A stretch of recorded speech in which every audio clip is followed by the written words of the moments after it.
Silakan duduk Bapak Ibu.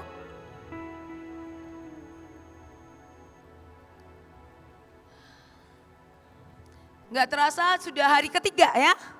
Kerasa atau nggak kerasa ini hari ketiganya? Nggak kerasa ya Pak?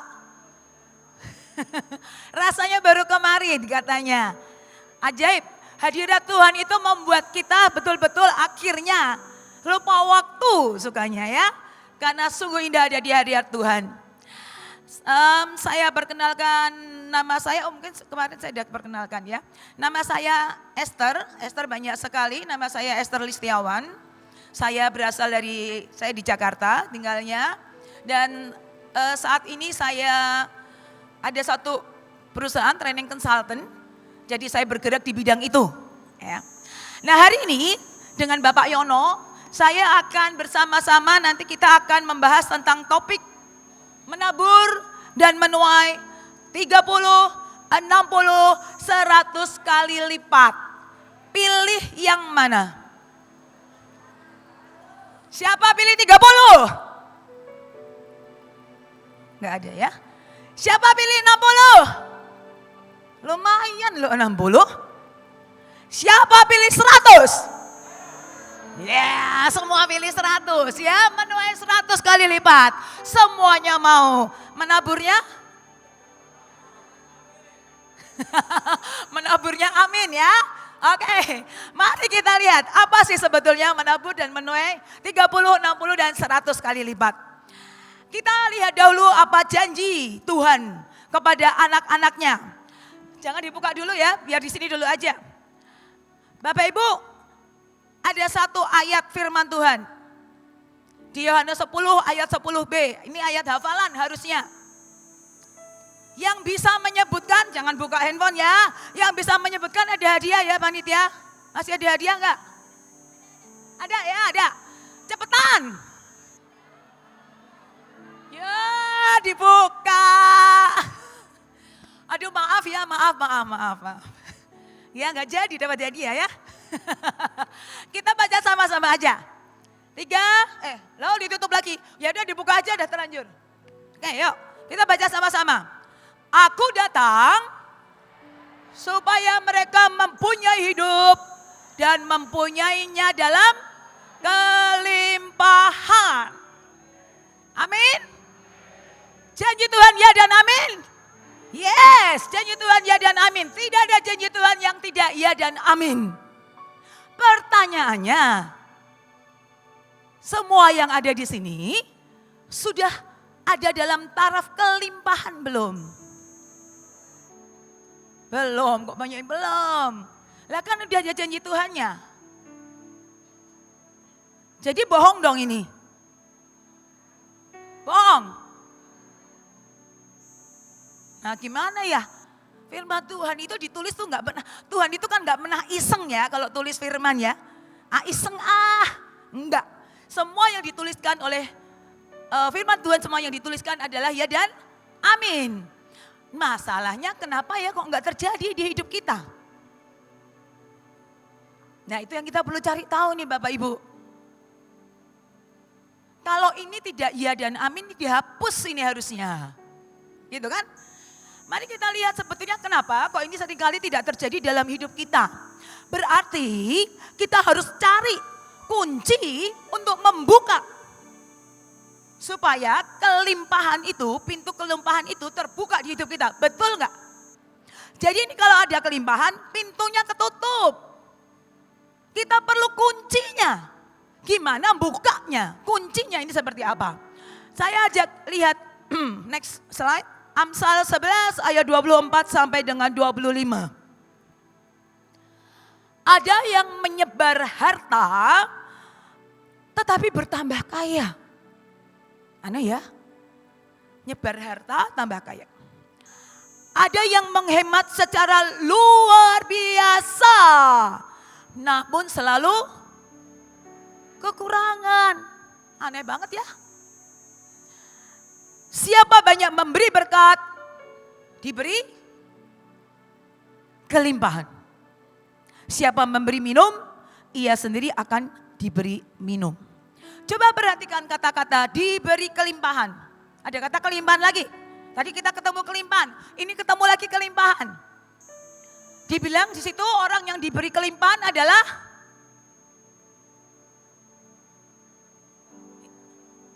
yang gimana? Yang memberi berkat. Firman Tuhan dengan jelas sekali mengatakan, oh berarti supaya saya itu berkelimpahan, saya harus memberi berkat. Ketemu deh kuncinya ya. Selesai deh khotbahnya. Gimana ya ini ya gitu kan. Kenapa seperti itu? Ini menarik sekali yang ada di terjemahan FAYH ya, firman Allah yang hidup. Terjemahannya itu begini, saya bacakan aja, tidak ditulis di situ. Orang yang suka menolong orang lain dengan hartanya mungkin saja bertambah kaya. Tetapi orang kikir mungkin kehilangan segala-galanya. Ya, orang yang murah hati akan menjadi kaya. Dengan menyirami orang lain, ia menyirami diri sendiri. Ya, ajaib ya firman Tuhan ya. Dibilang bahwa dengan orang yang murah hati akan menjadi kaya dan kemudian dia menyirami orang lain berarti dia menyirami dirinya sendiri. Pertanyaannya.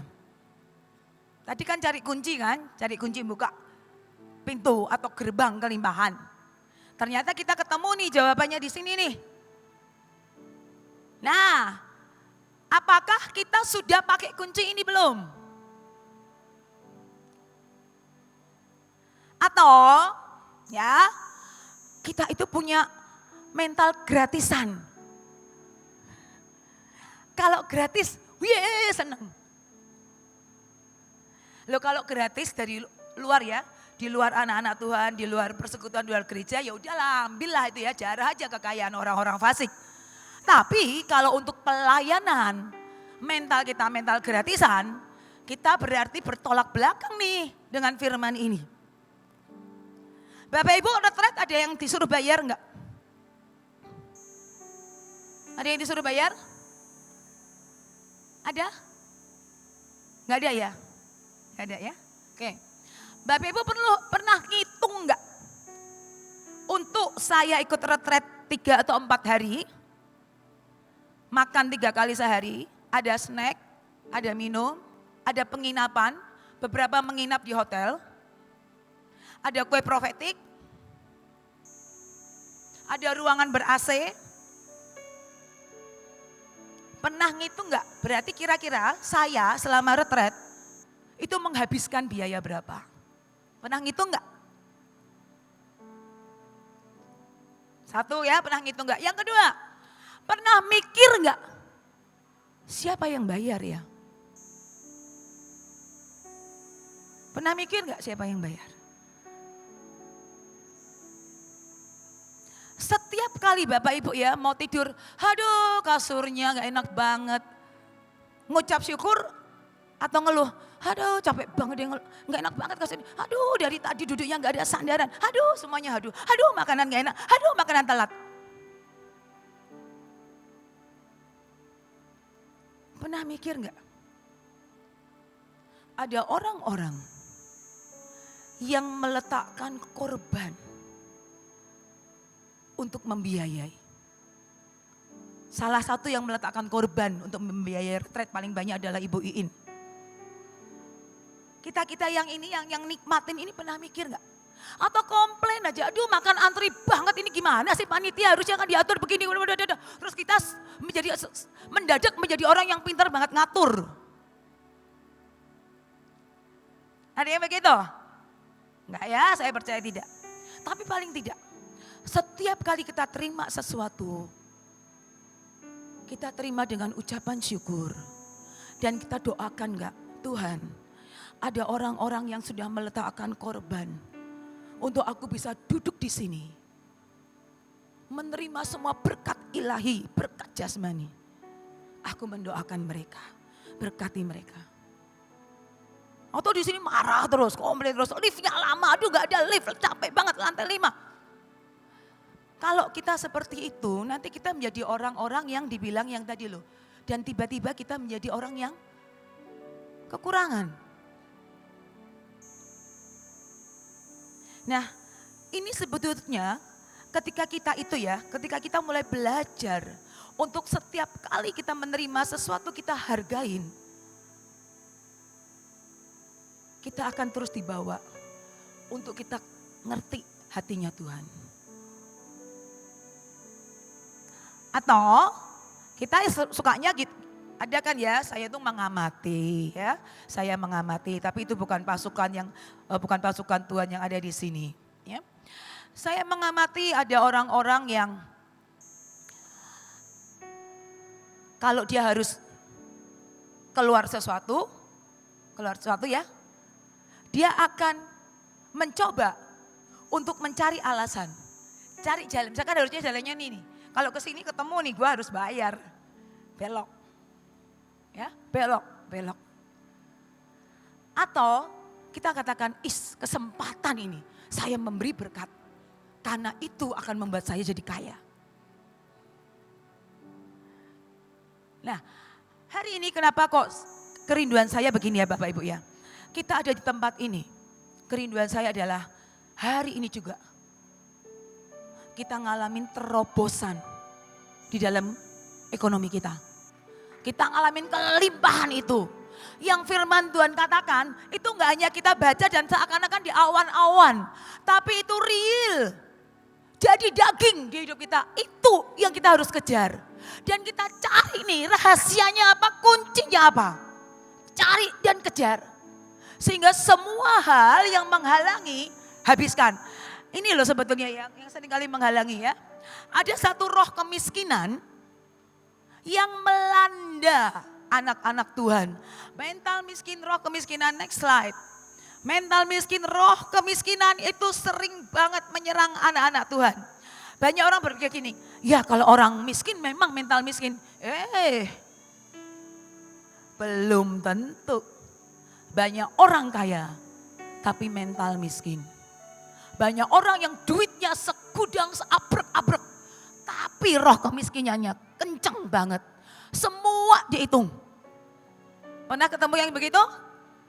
Ya, tambah kaya bukannya tambah murah hati. Tapi tambah kenceng megang duitnya. Itu roh kemiskinan. Nah kalau kita masih punya yang disebut dengan roh kemiskinan. Kita betul-betul harus habiskan ini. Minta hari ini Tuhan cabut roh kemiskinan, mental miskin. Karena itu tadi ada pintu ya, ini pintu kelimpahan nih. Kita udah nemu kunci. Tapi roh ini nggak kita cabut. Itu kayak pintunya aja yang ganjel. Ngerti nggak? Pintu kalau diganjel, mau dibuka kuncinya tetap gak bisa dibuka. Karena ada palangnya yang ganjel. Nah ini loh yang ganjel itu ini sukanya. Roh kemiskinan, mental miskin kita itu mengganjal dan akhirnya ketemu kunci tetap gak bisa kebuka. Bapak Ibu kita akan bereskan betul-betul hari ini. Kita betul-betul bereskan semuanya. Ada orang-orang yang gini ya, mental miskin itu contohnya juga begini. Ya. Atau roh kemiskinan. Jadi ini enggak di sini ya. Saya itu ngamatin ya, kadang-kadang di gereja. Kalau yang kolektornya masih diedarin tuh, ya, giliran mau kolektor, banyak yang ke toilet. Itu serius loh, banyak banget yang ke toilet. Sebenarnya lucu ya, tapi ya itu kenyataan. Saya berharap sudah gak ada lagi yang gini ya, kalau mau kolektor cari tukeran uang kecil. Masih ada? Bertobat ya kalau masih ada, cari tukeran uang kecil. Kenapa? Mau buat kolektor. Mau ngasih Tuhan atau mau ngasih siapa sih? Kenapa harus cari uang kecil? Uang gua gede semuanya habis dari ATM. Lah memang kenapa? Memang Tuhan itu tidak berhak menerima yang terbaik dari kita sementara kita sudah diberikan yang terbaik. Nah itu loh, itu mental miskin. Ada juga orang-orang yang sombong. Mental miskin itu manifestasinya bisa dengan sombong. Sombong dalam artian apa? Udah miskin tapi kalau pakai baju maunya branded. Dan mungkin dia ngutang. Ya. Biar miskin asal sombong katanya. Nah ini hal-hal yang seperti ini kalau masih ada, yuk kita mesti bereskan supaya tidak jadi ganjal pintu. Sehingga betul-betul itu ngeblok semuanya. Ya itu akan ngeblok semuanya. Saya akan ajak lihat apa yang dikatakan firman Tuhan berikutnya. Ya ini kita bakar ya tadi ya mental miskin. 2 Korintus 9 ayat 6. Nah ini kalau di gereja, kalau mau persembahan sering pendetanya ucapkan ini ya. Ya enggak? Baca ayat ini. Camkanlah ini, orang yang menabur sedikit akan menuai sedikit juga. Dan orang yang menabur banyak akan menuai banyak juga. Benar gak sih firman ini? Benar gak? Salah. Benar gak? Benar. Itu betul sekali. Banyak orang gini ya, kenapa dia diberkati aku kok enggak? Sama-sama kita juga nabur. Kalau ini ya, saya punya benih. Ya benih. Benihnya cuma 1. Ya saya tidak bisa berharap tumbuh tanamannya 10. Kalau tetangga saya punya benih 10, dia tanam semuanya 10, numbuh 10, ya wajar gak usah iri. Orang saya nanam 1 kok mintanya 10.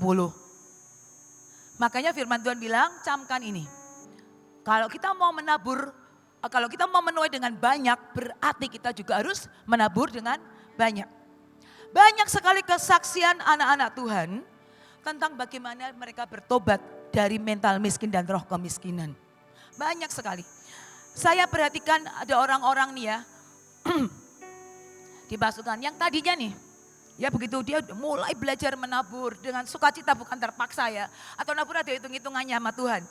Gua segini lah kira-kira nanti ya cuan lah ya Tuhan nanti balikin segini ya bukan yang itu.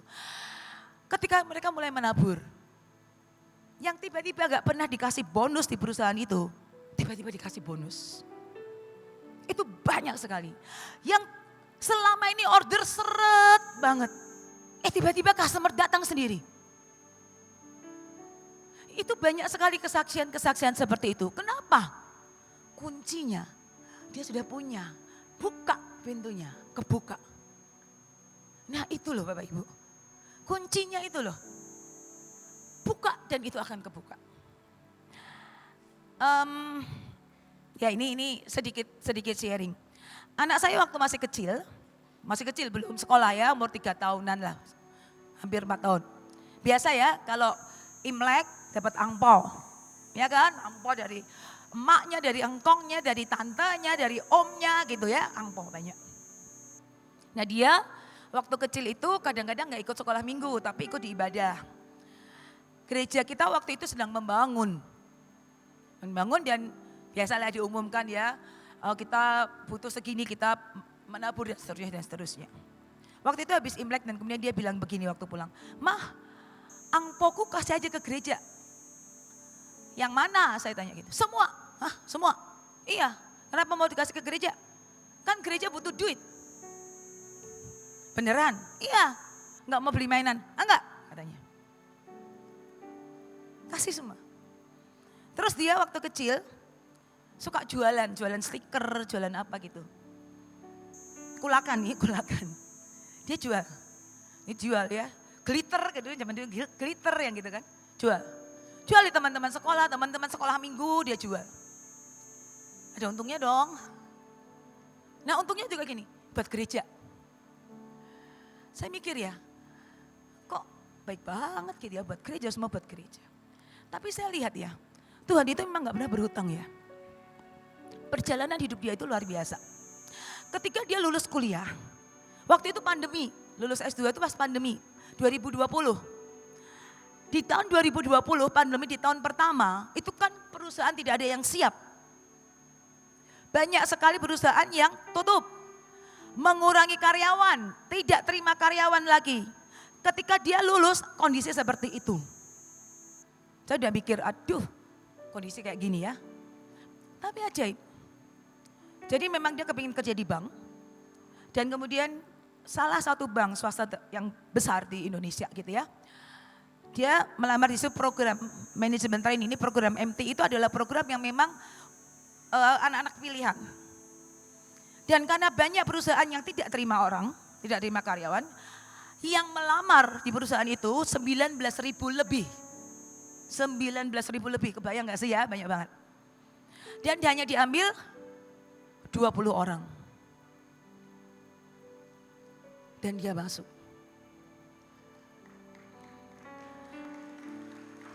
Itu kalau bukan tangan Tuhan. Di saat orang-orang pada di PHK, ya kantor-kantor pada tutup, Tuhan menerobosin itu semua. Ajaib, Tuhan kita itu Tuhan yang ajaib. Tuhan itu berkata dia tidak pernah berhutang.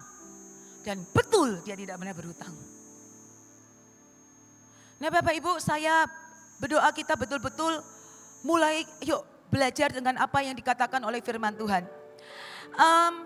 Beberapa waktu yang lalu kan viral di TikTok itu ada penjual donat di Bali yang dapat rumah dan uang 155 juta.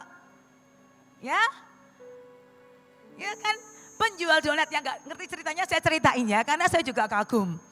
Penjual donat dia itu omset dia bukan untung. Omsetnya paling 30 ribuan sehari. Terus ada bule. Dia bilang aku kepingin donatmu tapi aku gak punya uang. Terus dia bilang aku kasih gak apa-apa. Dia bungkusin 3 donat. Tapi aku gak bisa bayar, aku gak punya. Gak apa-apa buat kamu. Bener, iya buat kamu. Kasih kan donatnya. Begitu dikasih, langsung bulenya ngasih uang ke dia. $500. Dia kan, enggak. Dia bilang enggak. Aku mau nolong. Enggak, jangan, aku memang mau nolong. Enggak, bulenya ngomong enggak, karena kamu baik banget. Kasih $500. Besoknya, belum puas bulenya. Dia nyamperin lagi, dia bilang, aku punya rumah buat kamu. Dikasih rumah, benar-benar dikasih rumah. Plus dikasih lagi uang, 155 juta. Bapak Ibu, penjual donat ini orang miskin atau orang kaya? Miskin lah ya, 30 ribu sehari. Orang miskin, tapi mentalnya, mental kaya. Belum tentu loh orang kaya dimintain tolong mau ngasih, ya kan bayar dulu. Nggak punya duit jangan ke toko saya. Ya kan banyak seperti itu. Mental kaya, memberi berkat, Tuhan perhitungkan. Firman Tuhan ya dan amin. Kau beri berkat, aku balas nak. Nah ini cerita-cerita seperti ini tuh kita banyak dengar ya. Dan kebanyakan kalau saya dengar cerita seperti ini kok dari kalangan bawah malah yang punya mental kaya. Mereka gak apa-apa banget dagangannya, ya udah gak apa-apa, kamu gak bisa bayar gak apa-apa. Dan itu kita harus belajar betul-betul dari mereka. Melepaskan roh kekikiran dan roh kepelitan. Betul-betul harus dicabut. Supaya pintu kelimpahan terbuka. Ya. Oke, next. Ada satu kebenaran firman di Kejadian 8 ayat 22. Saya suka banget ayat ini. Kita baca bareng-bareng ya. 3, 4. Selama bumi masih ada, takkan berhenti-henti musim menabur dan menuai. Dingin dan panas, kemarau dan hujan, siang dan malam. Jadi ada 4 dikotomi ya, ada 4 perbandingan, benar? Apa aja? Menabur dan menuai, dingin dan panas, kemarau dan hujan, siang dan malam. Dari 4 ini, mana yang memerlukan usaha manusia? Menabur dan menuai. Yang lainnya alam semua, benar? Tapi menabur dan menuai butuh usaha manusia. Dibilang ya, kapan menabur dan menuai itu akan ada? Kapan? Selama bumi masih ada. Sekarang bumi masih ada enggak? Masih. Berarti hukum tabur tuai masih berlaku enggak? Masih. Ini hukum yang kita harus pegang. Oh, bumi masih ada. Berarti kalau aku nabur pasti aku menuai.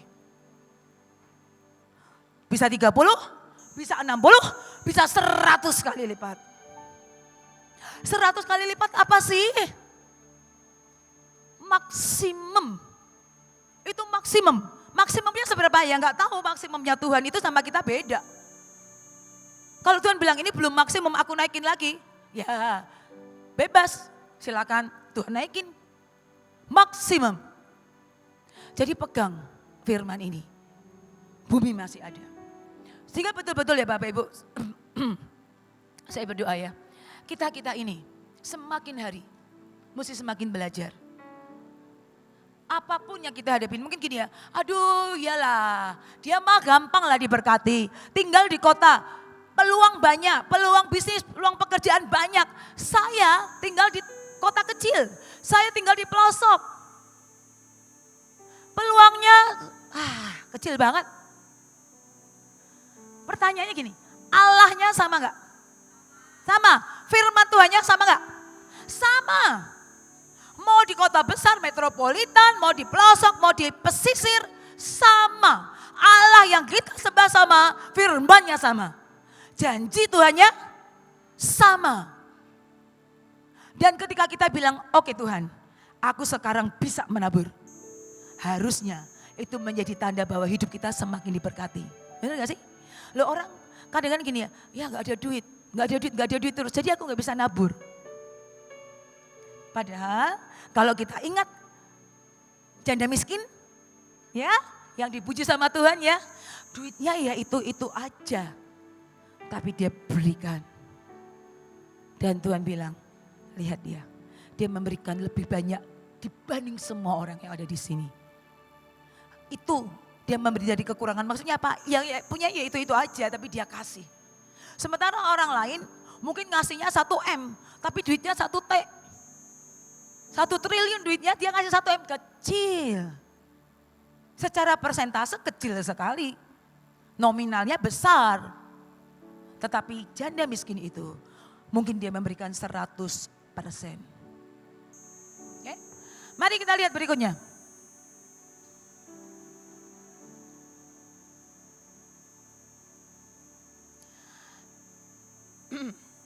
2 Korintus 9 ayat 10. Saya ambil dari terjemahan sederhana Indonesia ya, TSI. Coba perhatikan, ini menarik sekali kebenaran firman-Nya. Nah, sebagaimana Allah menyediakan bibit itu benih, terjemahan lainnya bilangnya benih, untuk ditabur dan makanan untuk dimakan bagi penabur, demikian juga Dia akan memberkati kamu dengan berlimpah-limpah. Siapa yang menyediakan benih untuk ditabur? Tuhan. Siapa yang nabur? Kita. Loh enak banget ya. Mau nabur aja, benihnya tuh yang nyediain Tuhan loh. Kita gak usah cari benih sendiri. Terus lanjutnya, dibilang apa itu? Artinya Dia akan memampukan kamu untuk menabur dengan murah hati bagi orang lain. Dan memberimu upah atas perbuatan-perbuatan baikmu itu. Ajaib ya, kalau nabur kan diberkati kan? Ya kan firman Tuhan bilang gitu kan? Orang yang sebelumnya jangan dibilang kan? Dia akan memampukan kamu untuk menabur dengan murah hati bagi orang lain dan kamu diberkati. Jadi kita disuruh nabur. Benihnya dikasih sama Tuhan. Benih dikasih, tabur nak. Benihnya tak kasih tabur. Dan aku berkati kamu karena kamu nabur. Bukan benihmu sendiri, benih dari aku. Tapi banyak anak Tuhan, benih dari Tuhan. Tuhan bilang taburan, tabur aja, tabur benih dari aku. Tetap disimpan terus. Disimpan terus. Kalau dia simpan terus, dia tidak pernah tabur, dia akan nuai enggak? Dia akan panen enggak? Ya enggak. Tuhan itu ajaib loh. Kita disuruh nabur, benihnya dikasih. Di mana ada bos yang seperti itu? Selain bos kita yang sangat ajaib yang di surga? Ya enggak. Nah berarti kalau sekarang kita masih di dalam kepicikan kita, berpikir aduh nabur lagi, belum selesai juga, nabur lagi. Kalau kita berpikir terus seperti itu, tidak akan pernah ada tanaman yang kita panen. Orang benihnya masih digegem terus kok. Memang bisa tumbuh nih di genggaman kita? Gak bisa lah ya, tidak bisa. Ya. Jadi perhatikan kebenaran firman demi kebenaran firman. Nah ini contoh di Kejadian 26 ayat 12 sampai 13. Ini semuanya kita sudah tahu, tapi saya ingin tetap angkat firman ini. Maka menaburlah Ishak di tanah itu, dan dalam tahun itu juga ia mendapat hasil 100 kali lipat. Dia dapat hasilnya kapan sih? Dalam tahun itu. Enggak nunggu 5 tahun, 10 tahun, 17 tahun, 20 tahun. Dalam tahun itu. Kenapa firman Tuhan harus bilang dalam tahun itu dia menikmati hasilnya? Karena Tuhan mau tunjukkan Allah tidak pernah berhutang. Tahun itu juga dia menuai. Dan menuainya berapa? 100 kali lipat maksimum. Maksimumnya berapa enggak tahu. Maksimumnya Tuhan itu di luar apa yang bisa kita pikirkan dan bayangkan. Padahal saat itu semua tahu ceritanya ya, sedang terjadi apa? Kelaparan, kering. Tanah kering, kelaparan kok gak ada tanaman tumbuh. Kok bisa tumbuh? Urusannya Tuhan. Saya lagi kering Tuhan, kantongnya kering. Tapi Tuhan tetap bilang, tabur, aku udah kasih kok, benihnya udah aku kasih, tabur aja. Letakkan aja. Kalau kita tetap pegang, karena kita takut ini habis, tidak akan pernah menuai seperti Ishak 100 kali lipat di tahun itu. Kita tidak akan pernah bisa membuka pintu. Oke, Matius 19 ayat 29 ini salah satu contoh lagi ya. Ini firman ini saya yakin juga kita sudah sering kali baca, tapi saya ingin menggarisbawahi ini.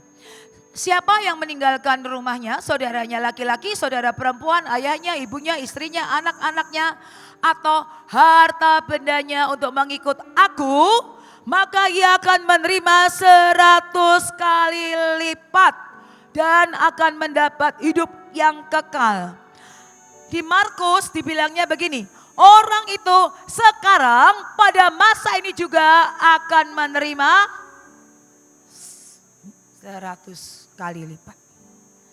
Saat ini juga dia menerima. Yang kita letakkan. Dia bilang ya, oh ninggalin ayah ibu, oh gak apa-apa lah, saya memang ngekos dan ninggalin ayah ibu saya memang udah berkeluarga ninggalin ayah ibu saya. Mungkin lebih gampang dibanding meninggalkan harta benda. Makanya ketika Tuhan Yesus itu didatangin oleh seorang yang kaya dan dia bilang, Tuhan apalagi yang harus aku lakukan supaya aku menerima hidup yang kekal. Aku sudah lakukan semua perintah-Mu. Ya, kasihlah Tuhan Allahmu, kasihlah sesamamu, sudah. Jual hartamu. Ya. Dan dia sedih banget. Tapi firman Tuhan di sini bilang, kalau dia bisa tinggalkan harta bendanya, dia akan terima masa itu juga 100 kali lipat. Kenapa? Kenapa? Lanjut. Ya, next. Ya, lanjutnya lagi setelah ini. Next. Ya. Kenapa? Bapak Ibu, ketika Tuhan itu memerintahkan kita untuk menabur. Tuhan itu tidak gini loh. Aku pengen ngambil yang kamu punya. Enggak butuh. Memang Tuhan butuh duit kita? Enggak butuh. Sama sekali enggak butuh. Orang Allah kita kaya sekali. Uang yang kita miliki itu aduh ya. Seperberapanya debu di hadapan Tuhan. Tapi tetap Tuhan bilang. Kalau aku minta kamu menabur. Aku tidak sedang ingin mengambil yang kamu punya. Tapi aku sedang ingin memberkati kamu. Supaya kita tuh dilepaskan ya dari semua kekikiran, kepelitan, mental miskin, roh kemiskinan. Ketika itu sudah bisa di-break, salurannya lancar. Berkat Tuhan ngalir lancar. Enggak ada yang ngeblok lagi. Dan kita tahu slide yang sebelumnya, semua yang Tuhan mau. Hukum ekonomi kerajaan surga. Ya, yang next slide yang sebelumnya. Yang sebelumnya. Ya, ini. Ini adalah hukum ekonomi kerajaan surga. Hukum ekonomi kerajaan surga itu multiplikasi. Bukan addition, bukan penambahan. Bedanya multiplikasi dengan tambah apa? Kalau tambah 10 jadi 20. Kalau multiplikasi berarti kali 10 kali 10. Dapatnya berapa? 100. Hukum kerajaan Tuhan itu adalah hukum multiplikasi, bukan penambahan. Kenapa? Janjinya ya dan amin. Dia bilang, kamu tabur, aku bisa berkati kamu 30 kali lipat, 60 kali lipat, 100 kali lipat. Dan biar semua janji Tuhan, ya dan amin di hidup kita. Amin Bapak Ibu. Terus berdoa Bapak Ibu. Kalau masih ada spirit-spirit, roh-roh kemiskinan, semua mental kemiskinan yang ngeblok, minta hari ini Tuhan bereskan. Supaya betul-betul kita pulang dari tempat ini jebol semuanya. Tahun depan semua retret, wah semuanya bilang saya gak usah dibayarin, saya malah bayarin teman saya. Amin. Retret gak bayar, saya gak mau kalau gak bayar, saya harus bayar. Wah gak ada yang amin. Amin. Amin. Itu tandanya betul-betul kita menerima kelimpahan yang dari Tuhan. Amin. Oke. Bapak Yono akan melanjutkan, silakan.